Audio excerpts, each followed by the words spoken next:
Pourquoi une maison peut-elle rester fraîche, sans électricité, alors qu'une autre devient une fournaise dès 10 heures du matin? La réponse ne tient pas seulement à l'architecture. Elle tient aussi à une chose que nos ancêtres connaissaient parfaitement: l'ingéniosité avec des ressources simples. Et parmi ces ressources, il y a une plante étrange, presque oubliée, que les pionniers achetaient pour quelques pièces et utilisaient pour éclairer, lubrifier et même, dit-on, faire fonctionner des moteurs. Est-ce que c'était vraiment possible? Ou s'agit-il d'une légende transformée avec le temps? Dans cette vidéo, vous allez découvrir l'histoire réelle de cette plante à 5 $, comment elle a traversé les siècles, pourquoi elle a fasciné les ingénieurs du début du XXe siècle, et surtout, ce que cette histoire peut vous apprendre aujourd'hui sur l'énergie, l'autosuffisance et les solutions simples pour rendre votre maison plus efficace. Restez jusqu'à la fin, parce que la partie la plus utile arrive après l'histoire. Pour comprendre cette plante, il faut se replacer dans le contexte. Au XIXe siècle, la majorité des foyers n'avaient ni électricité, ni pétrole raffiné accessible, ni chauffage central. Chaque ferme devait produire elle-même ce dont elle avait besoin: nourriture, lumière, chaleur, et parfois même lubrifiant pour les rares machines mécaniques. Dans ce contexte, une plante capable de fournir une huile utile avait une valeur immense. Elle ne coûtait presque rien à cultiver. Un sachet de graines revenait à quelques dollars, une somme dérisoire comparée à ce qu'elle pouvait produire. Cette plante s'appelle le ricin, ou Ricinus communis. Elle pousse rapidement, dans presque tous les climats tempérés à chaud, et produit des graines riches en huile. C'est cette huile qui a fait sa réputation. L'huile de ricin n'est pas comme les autres huiles végétales. Elle est beaucoup plus visqueuse, plus épaisse, et elle résiste bien à la chaleur sans se dégrader aussi vite que d'autres huiles. Cette propriété, la viscosité stable même à haute température, est exactement ce qui a rendu cette huile intéressante pour un usage mécanique. Les huiles végétales classiques, comme l'huile de tournesol ou de colza, deviennent trop fluides quand elles chauffent. Elles perdent leur capacité à protéger les pièces métalliques en mouvement. L'huile de ricin, elle, garde une certaine épaisseur même sous forte chaleur. C'est un détail de physique simple, mais qui a eu des conséquences historiques importantes. Avant même de penser au moteur, les pionniers utilisaient l'huile de ricin pour une chose beaucoup plus basique: s'éclairer. Dans les lampes à huile, elles brûlaient proprement, avec peu de fumée comparée à d'autres graisses animales ou végétales disponibles à l'époque. Ce n'était pas la solution la plus économique dans toutes les régions, mais dans les zones où le ricin poussait facilement, elle représentait une alternative locale, sans dépendance à un fournisseur extérieur. Cette logique d'autosuffisance est exactement ce qui inspire encore aujourd'hui les personnes qui cherchent à réduire leur dépendance énergétique. La leçon n'est pas de revenir aux lampes à huile, mais de comprendre qu'une ressource locale bien utilisée peut remplacer un système plus complexe.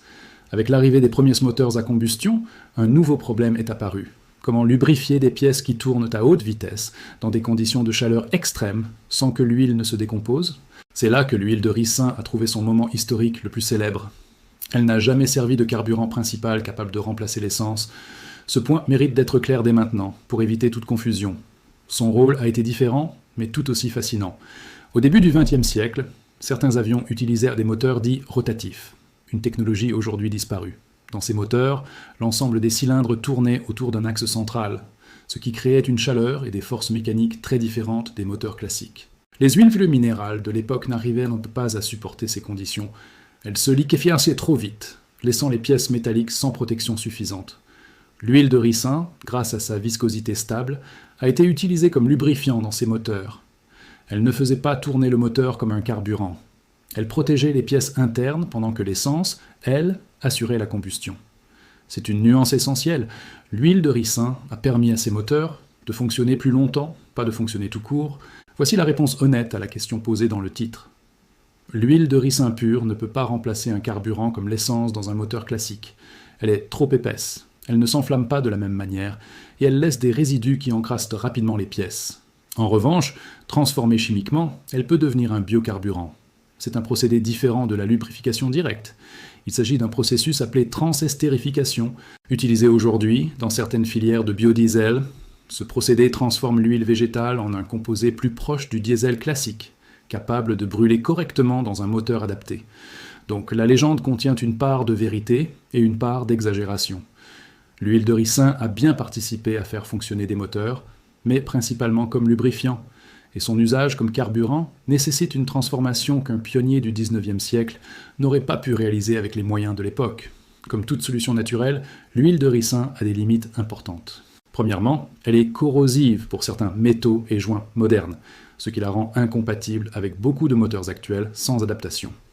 Deuxièmement, sa combustion incomplète laisse des dépôts collants, ce qui nécessitait un nettoyage fréquent des moteurs à l'époque. Troisièmement, la plante elle-même produit des graines toxiques. Elles contiennent une substance dangereuse si elles sont ingérées, ce qui impose une grande prudence si vous envisagez de la cultiver chez vous, en particulier en présence d'enfants ou d'animaux domestiques. Cette précaution n'est pas un détail secondaire, c'est une règle de sécurité de base.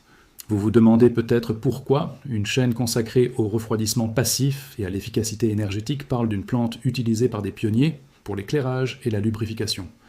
La réponse est simple. Cette histoire illustre un principe qui reste central aujourd'hui. Les solutions les plus durables ne sont pas toujours les plus techniques. Elles reposent souvent sur une bonne compréhension des matériaux disponibles localement et sur leur usage intelligent. Les pionniers n'avaient pas de laboratoire, mais ils avaient l'observation et l'expérimentation.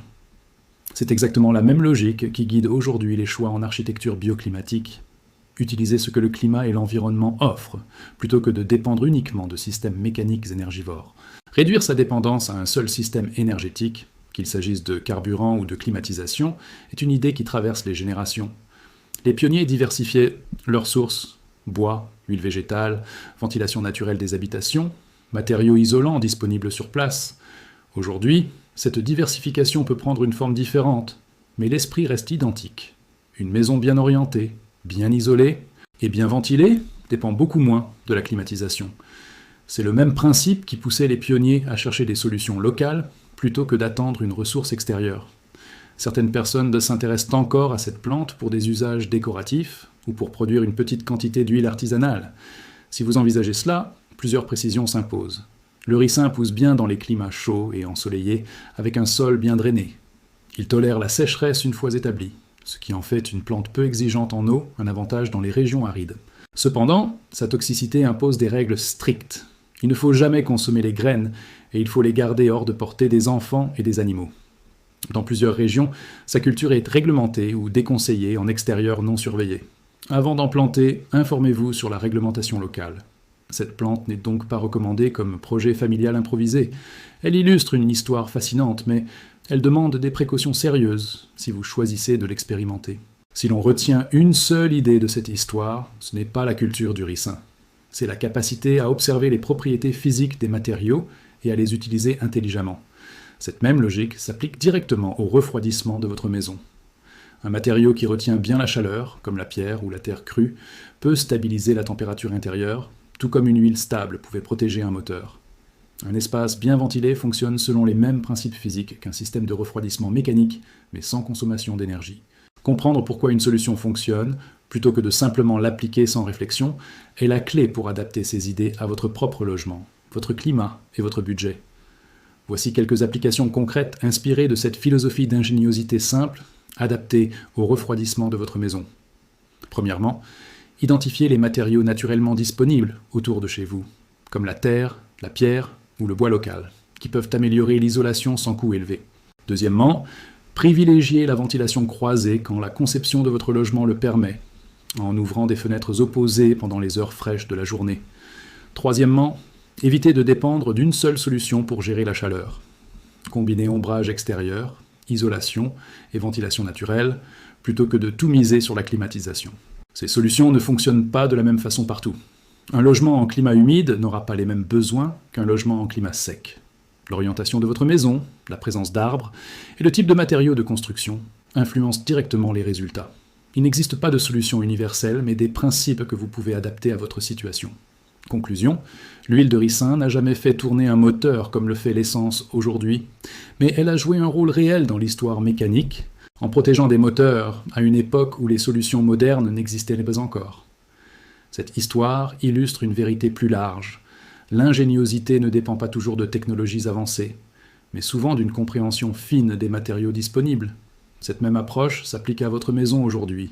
Comprendre comment la chaleur se déplace, comment les matériaux réagissent et comment la ventilation fonctionne vous permet de faire des choix plus efficaces, souvent à moindre coût. Si vous testez une de ces idées chez vous, faites-le progressivement en tenant compte de votre climat et de la structure de votre logement. Les résultats varient d'une maison à l'autre, mais l'observation reste toujours votre meilleur outil. Si cette vidéo vous a plu, abonnez-vous à Refroidissement Caché pour découvrir davantage de solutions intelligentes afin de garder votre maison fraîche et d'économiser de l'énergie.